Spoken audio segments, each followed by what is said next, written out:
Picture this. It's Valentine's Day. 200 guests are seated in a church decorated with white roses and candles. The groom stands at the altar, adjusting his tie, smiling at his family in the front row. The music starts. Everyone turns toward the doors. But the bride never appears. She cancels everything with a single text message. And what happens next will make you question everything you thought you knew about love. On February 14th, what should have been the happiest day of two people's lives became the beginning of a nightmare that would expose lies, unravel a perfect image, and leave an entire community asking one question. How did no one see this coming? This is the story of Emily, a 29-year-old elementary school teacher from a small city in Ohio, and Marcus, a 32-year-old real estate developer everyone admired. Their wedding was supposed to be the event of the year. Instead, it became a cautionary tale. And by the end of this story, you'll be asking yourself, would I have seen the signs? Or would I have walked down that aisle too? Let me take you back to where it all started. Emily grew up in a quiet neighborhood where everyone knew each other's names. She was the kind of person who remembered your birthday, who sent handwritten thank you notes, who believed in doing things the right way. Her friends described her as cautious, thoughtful, someone who didn't rush into anything. She'd only had 2 serious relationships before Marcus. She wasn't someone who fell in love easily. So when she said yes to his proposal on a rooftop overlooking the city, surrounded by fairy lights and her favorite flowers, everyone believed this was it. This was the real thing. Her parents cried. Her best friend posted about it for days. Even strangers at the engagement party said they could feel the love in the room. But love, as we'll see, can be the perfect disguise. Before we dive deeper, let us know in the comments where you're watching from. We'd love to hear from you. And if you're new here, click on the subscribe button so you never miss any of our upcoming videos. My mum said I can't hit 1,000 subscribers before today ends. Subscribe and let's prove her wrong. Marcus wasn't just any guy. He was the guy. The one mothers pointed to and said, that's the kind of man you should marry. He'd built his real estate company from the ground up, starting with a single rental property and growing it into a portfolio worth millions. He drove a Range Rover, wore custom suits, and donated to local charities. He coached Little League on weekends. He volunteered at food drives. On paper, he was flawless. People who worked with him said he was driven, focused, someone who always got what he wanted. And when he met Emily at a charity gala 3 years before the wedding, he made it clear from the first conversation that he wanted her. Their relationship moved fast. 3 months in, he gave her a key to his condo. 6 months in, he introduced her to his entire extended family at Thanksgiving. A year in, he was already talking about kids, about the house they'd buy, about the life they'd build. Emily's friends thought it was romantic. Her mom thought he was a keeper. Even Emily, who was usually so careful, let herself believe that maybe this was what real love felt like. Someone who was sure. Someone who didn't play games. Someone who made decisions and followed through. But there were moments, small moments, that Emily brushed off at the time. Like when he got upset because she didn't text him back during a girls' night out. Or when he suggested she stop having lunch with a male coworker because it made him uncomfortable. Or when he started tracking her location on her phone, saying it was just for safety. She told herself he cared. She told herself he was protective. She told herself it was love. And maybe that's the scariest part of this story. Because the signs were there. They were always there. But when you're in it, when you're the one holding the ring and planning the wedding and imagining the future, it's so easy to explain them away. It's so easy to believe the version of the story he's telling you. That he just loves you so much he can't stand the thought of losing you. That he just wants to make sure you're safe. That he just wants what's best for you. Until the day you realize that what he really wants is control. And by then, you're standing in a wedding dress with 200 people waiting outside, and you have a choice to make. The engagement period should have been magical. Emily threw herself into wedding planning, spending weekends looking at venues, tasting cakes, choosing flowers. Marcus seemed just as excited. He insisted on being involved in every decision.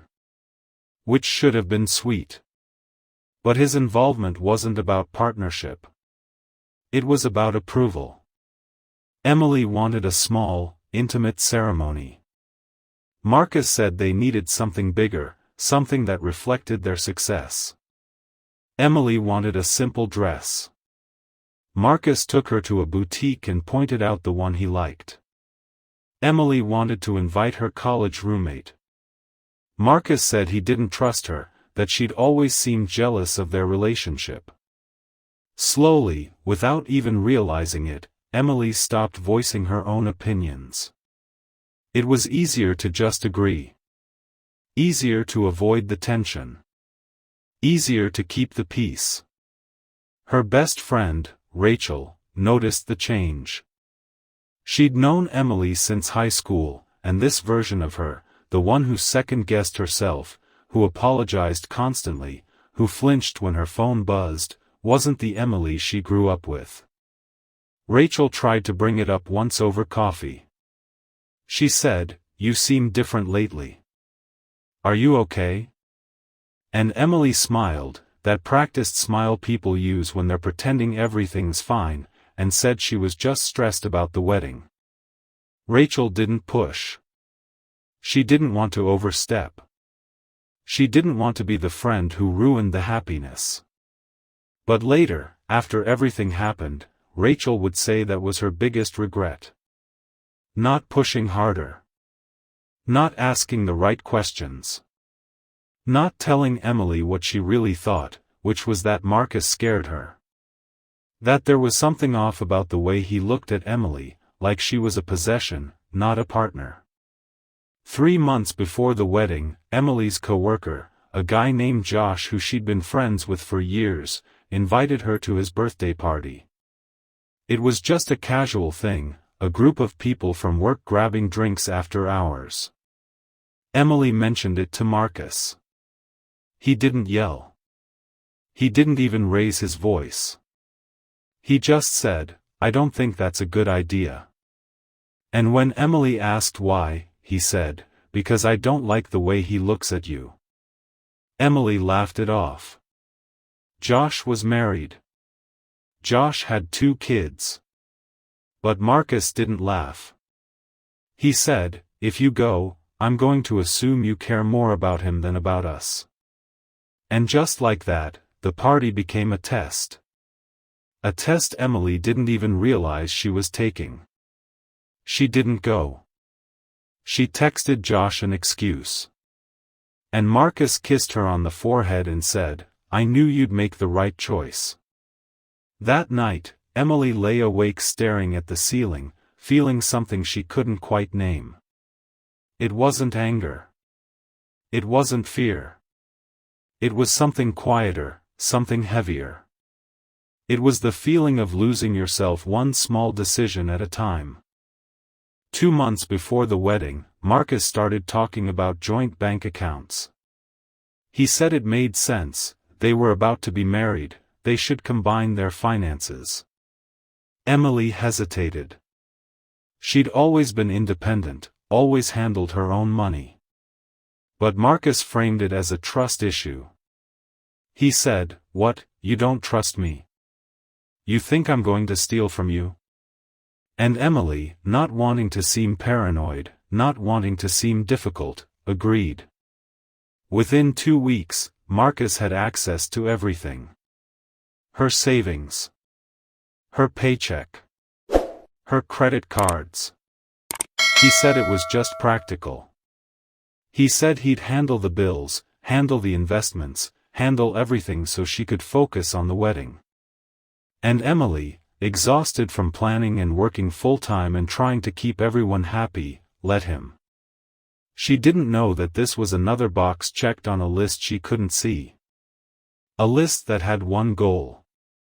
Complete control. 1 month before the wedding, Emily got a message on social media. It was from a woman she didn't know. The message was short. Just 4 words. You need to know something. Emily stared at it for a long time. Her hands were shaking. She thought about showing Marcus. But something stopped her. Maybe it was instinct. Maybe it was fear. Maybe it was the part of her that was still awake, still watching, still whispering that something wasn't right.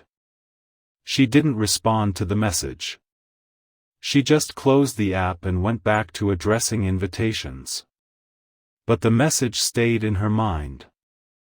And late at night, when Marcus was asleep, she'd open her phone and stare at those 4 words. You need to know something. What did she need to know? And why was she so afraid to find out? If you're still watching right now, comment I'm still here. This story is about to take a turn no one expects. 72 hours before the wedding, Emily received another message. This time, it wasn't just words. It was a file. A PDF attachment with a name she didn't recognize. The woman who sent it didn't explain. She just wrote, I'm sorry you have to see this. But you deserve to know before you marry him.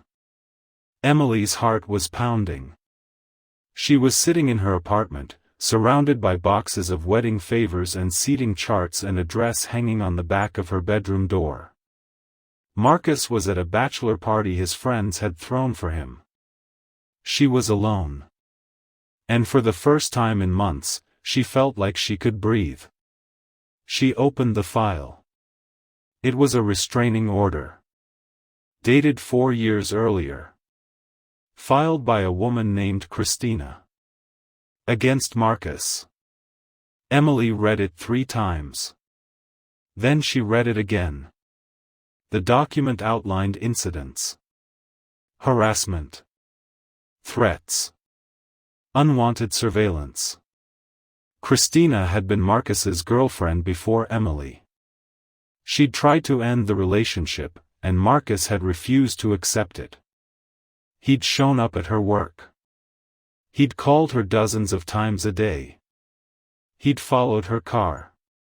He'd sent her messages saying that if he couldn't have her, no one would. Christina had filed for the restraining order after he'd broken into her apartment. The judge had granted it. Marcus had been ordered to stay at least 500 feet away from her at all times. Emily felt like the room was spinning. This couldn't be real. This had to be a mistake. Marcus was loving, protective, devoted.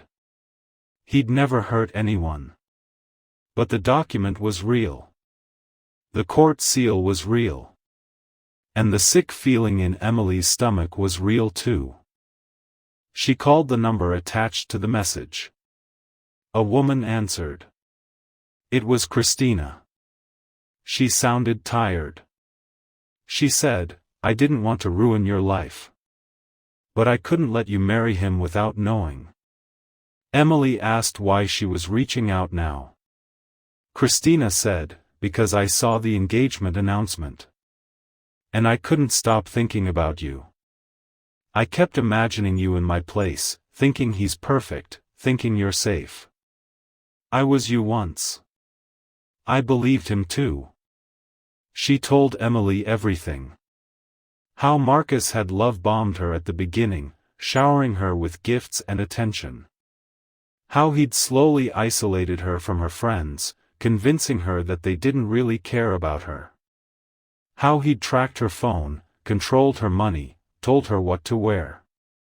And how, when she finally tried to leave, he'd turned into someone she didn't recognize. Someone dangerous. Emily asked the question she was terrified to hear the answer to. Did he ever hurt you? Christina was quiet for a long time. Then she said, not physically. But he didn't have to. The fear was enough. Emily hung up and sat in the silence. She thought about all the times Marcus had made her feel guilty for wanting space. All the times he'd twisted her words until she didn't know what she'd actually said. All the times she'd apologized for things that weren't her fault just to make him stop being angry. She thought about the joint bank account. The location tracking. The way he'd convinced her that her instincts were wrong. And she realized Christina was right. She was next. If she married him, this would be her life. Forever. Stuck in a cage she'd walked into willingly, because she'd mistaken control for love. She didn't sleep that night. She sat on her couch, staring at the wedding dress, thinking about the 200 people who'd RSVP'd yes, thinking about her parents who'd spent their savings on the reception, thinking about Marcus who'd planned every detail down to the song that would play during their first dance. And she thought about herself. About the girl she used to be, the one who knew her own mind, who didn't need permission to exist. She wanted that girl back. And the only way to do that was to walk away. But walking away from a man like Marcus wasn't simple. It wasn't just calling off a wedding. It was declaring war. And Emily had no idea what he'd do when he realized he'd lost control. February 14th started like a dream. The church was decorated exactly how Marcus wanted. White roses everywhere, candles lining the aisle, a string quartet playing soft classical music. Emily's bridesmaids arrived early, laughing and sipping mimosas, completely unaware that the bride was sitting alone in a locked room, staring at her phone. She'd spent the entire morning going back and forth. 1 minute she was convinced she had to go through with it.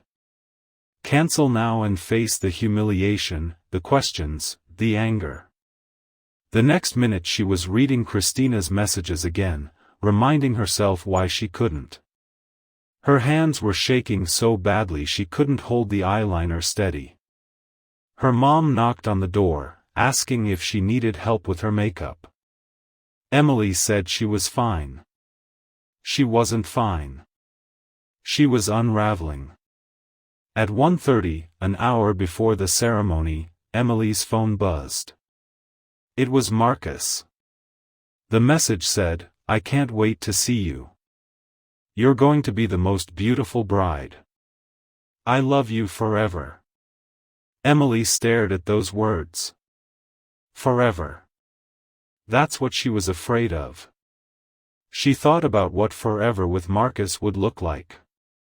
Never being able to make a decision without his approval. Never being able to see her friends without an interrogation. Never being able to leave. Because men like Marcus didn't let go. She'd seen it in the restraining order. She'd heard it in Christina's voice. And she knew, with absolute certainty, that if she walked down that aisle, she'd spend the rest of her life trying to escape. She opened a new message.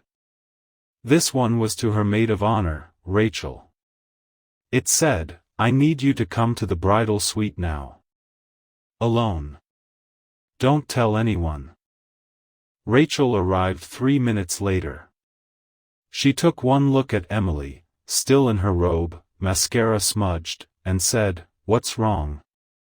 Emily handed her the phone. Showed her the restraining order. Showed her Christina's messages. Rachel read everything in silence. When she finished, she looked up at Emily and said, "You're not going through with this." It wasn't a question. It was a statement. Emily nodded. She said, "I can't marry him." But I don't know how to stop it. Rachel took her hand. She said, we'll figure it out. But you don't owe him anything. You don't owe anyone anything. You just have to choose yourself. And for the first time in months, Emily felt like someone was on her side.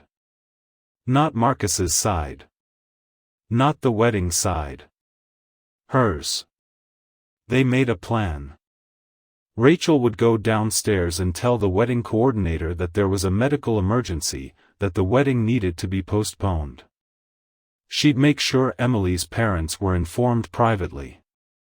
She'd handle the guests. Emily just needed to leave. Get out of the church, get somewhere safe, and not look back.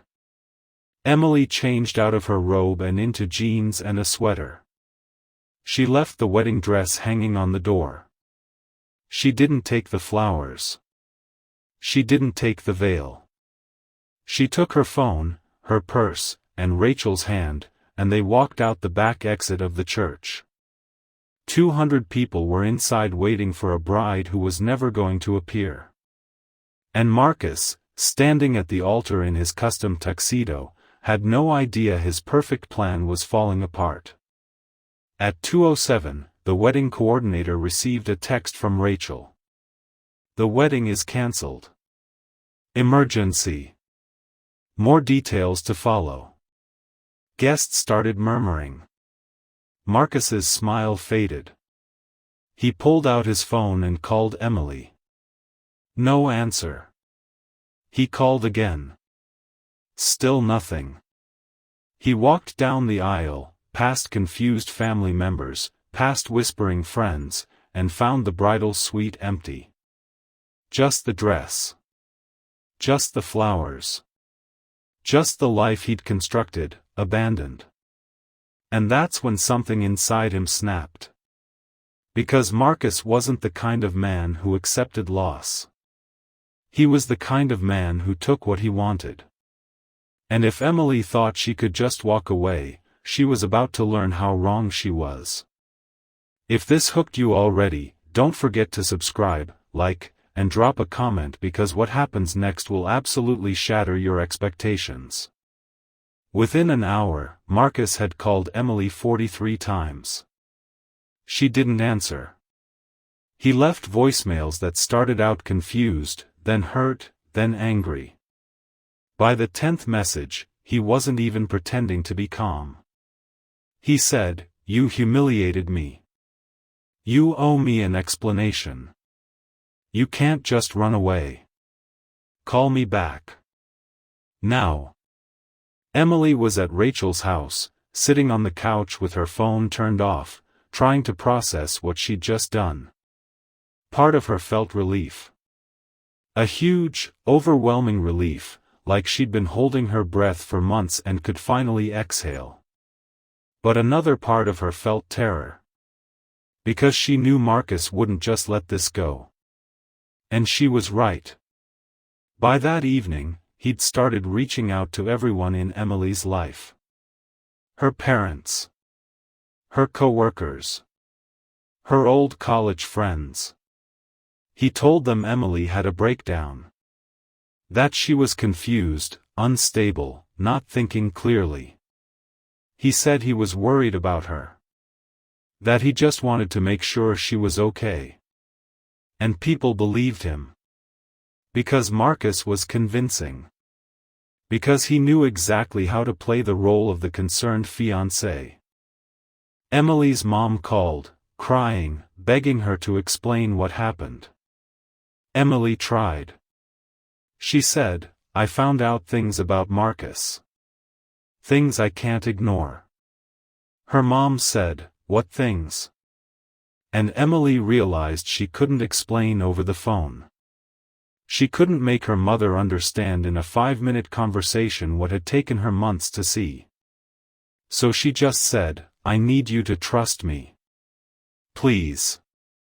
Her mom was silent for a long time. Then she said, "I do trust you. But people are asking questions. And I don't know what to tell them." Emily said, "Tell them the truth. I called off the wedding because I realized I was making a mistake. That's all they need to know.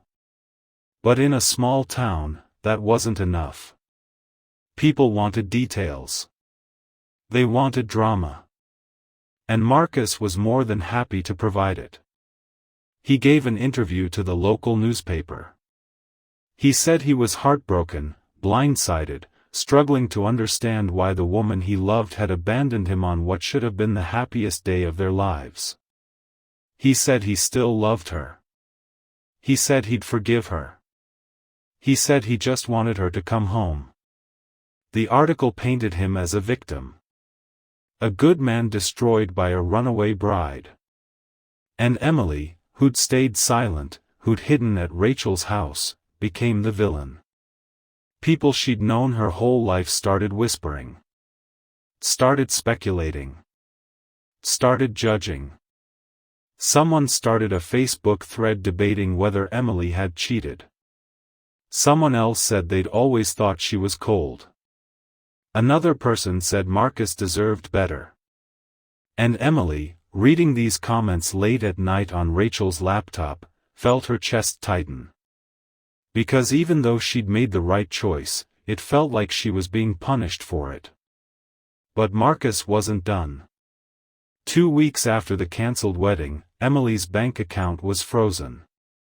She called the bank, panicking, and they said there was a dispute filed by Marcus claiming she'd stolen money from their joint account. It wasn't true. The money was hers. But because he'd convinced her to add his name, he could challenge it. And while the bank investigated, Emily couldn't access a single dollar. She couldn't pay rent.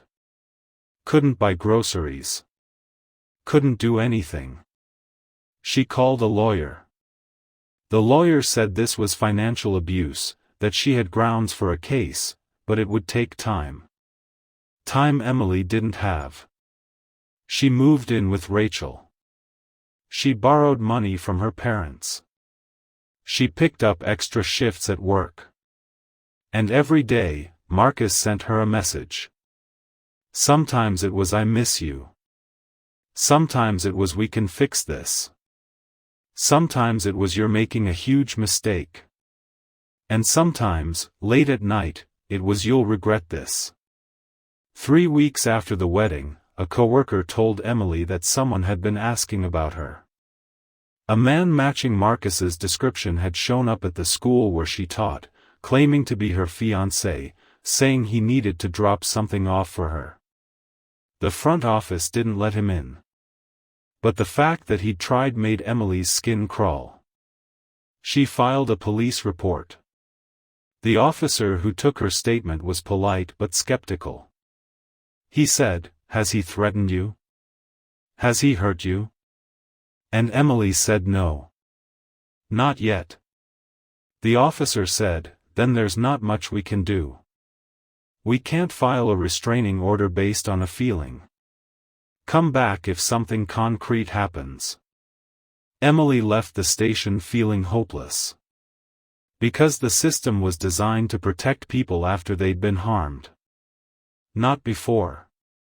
And Emily was trying to stop the harm before it started. But no one seemed to care. 1 month after the wedding, Emily got a message from a number she didn't recognize. It said, "You're not the first. And you won't be the last." She called the number. It was another woman. Her name was Jessica. She'd dated Marcus 6 years ago. Before Christina. Before Emily. And her story was eerily similar. The love bombing. The isolation. The control. The fear. Jessica said, "I saw the news about the wedding. And I had to reach out.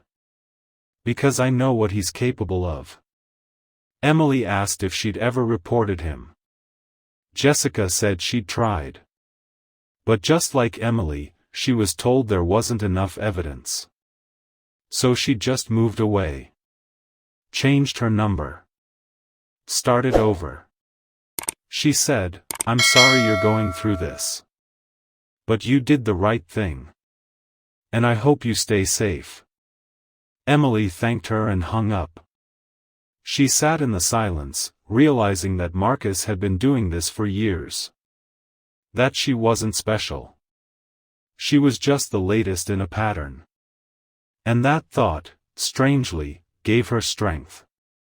Because it meant this wasn't about her. It was about him. And she wasn't going to let him win. "My mom said I can't hit 1,000 subscribers before today ends. Subscribe and let's prove her wrong."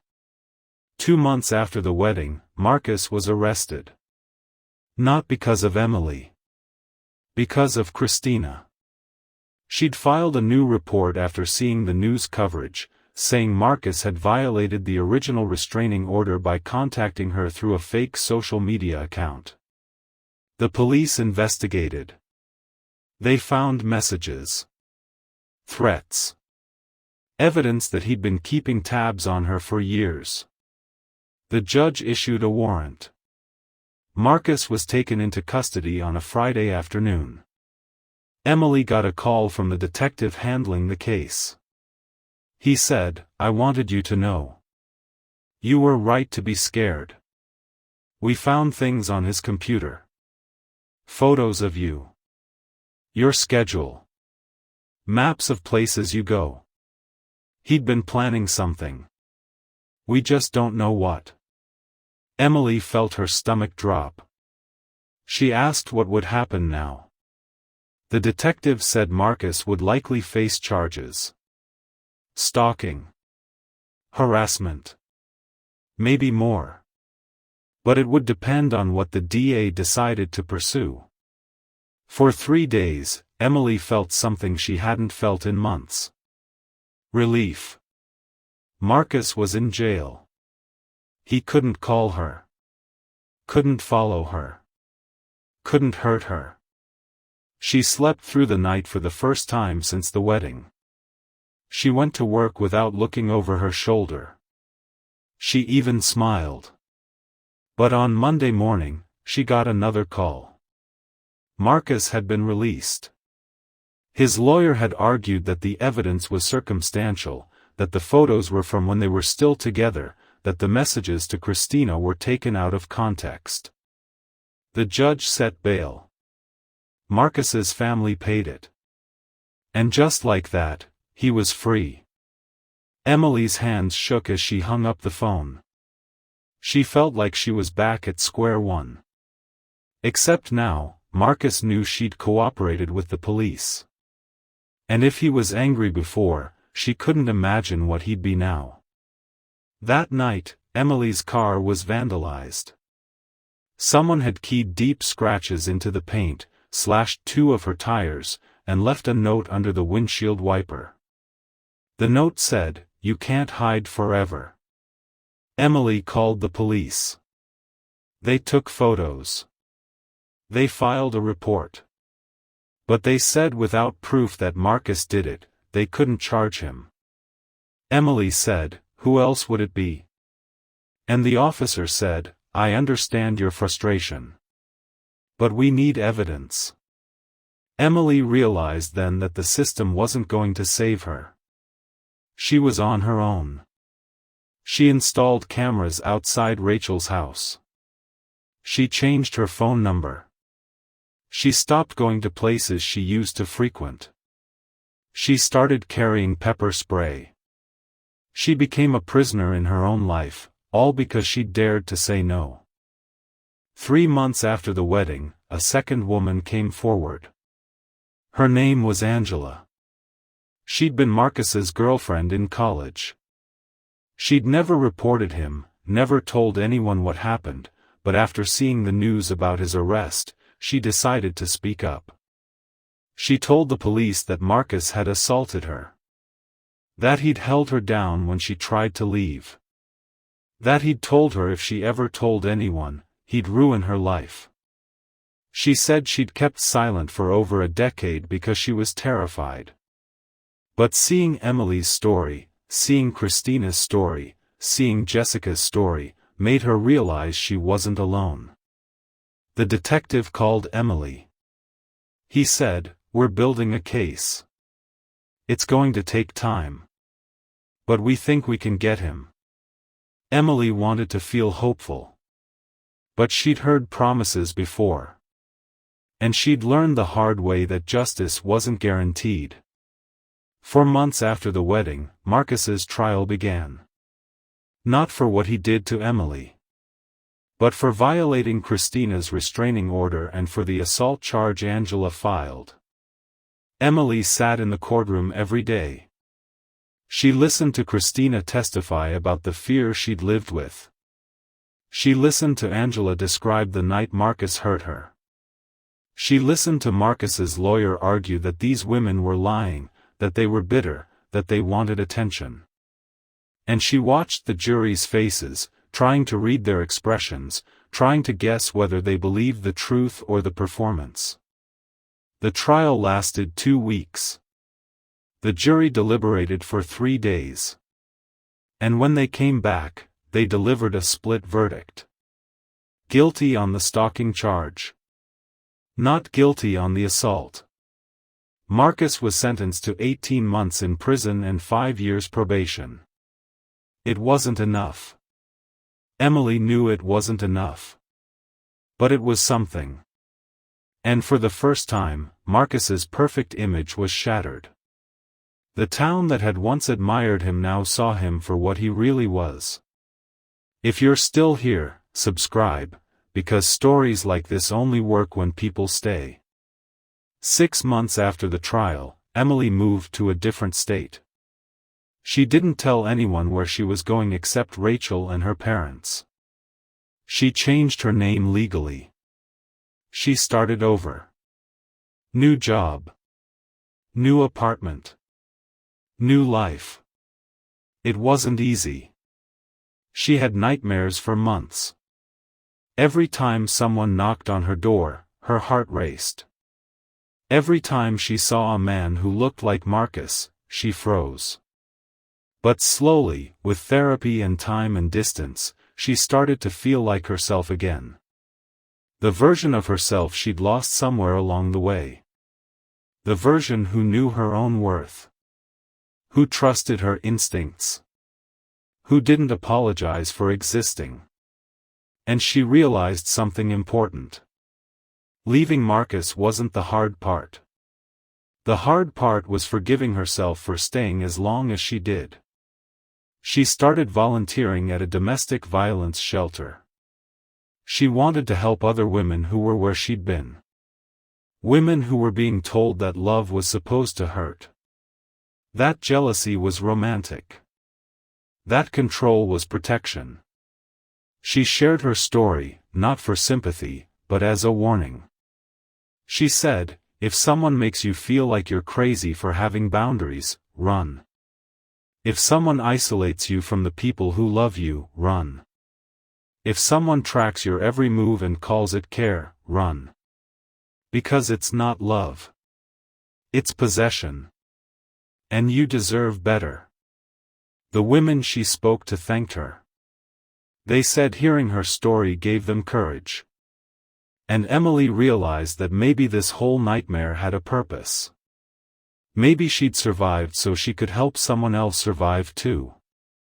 Marcus served 14 months of his sentence before being released on good behavior. Emily found out through a Google alert she'd set up on his name. Her stomach dropped. But this time, she didn't panic. She'd prepared for this. She had a new identity. A new address. A restraining order that extended across state lines. And a support system that wouldn't let her face this alone. She didn't know if Marcus would try to find her. But she knew that if he did, she'd be ready. Because she wasn't the same woman who'd almost walked down that aisle. She was stronger. Smarter. And she wasn't afraid anymore. Well, maybe a little afraid. But fear didn't control her anymore. She controlled it. 1 year after the wedding that never happened, Emily met someone new. His name was Daniel. He was kind, patient, and respectful. He didn't ask for her passwords. He didn't track her location. He didn't get angry when she spent time with friends. He didn't rush her. And when Emily told him about Marcus, about everything she'd been through, he didn't minimize it. He didn't say she was overreacting. He just said, "I'm sorry that happened to you. And I promise I'll never make you feel that way."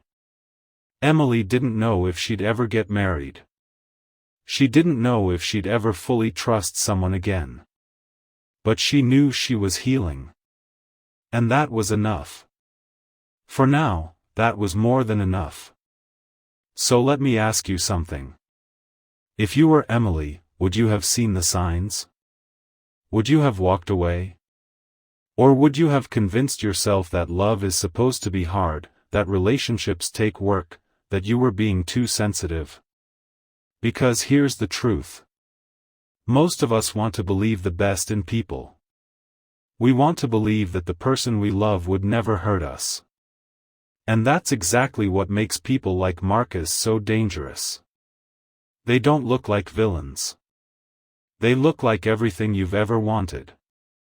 They're charming, successful, attentive. Until they're not. Until the mask slips. And by then, you're so deep in it, so invested, so tangled up, that leaving feels impossible. But it's not impossible. Emily proved that. Christina proved that. Angela proved that. It's terrifying. It's painful. It might cost you everything. But staying costs more. It costs your safety. Your sanity. Your life. If you're watching this and something feels familiar, if you recognize yourself in Emily's story, please listen to me. You're not crazy. You're not overreacting. And you're not alone. There are people who will believe you. Who will help you. Who will stand with you when you're ready to walk away. And if someone in your life is going through this, don't wait for them to ask for help. Check in. Ask the hard questions. Be the person who sees what everyone else is ignoring. Because sometimes, the smallest act of support can save a life.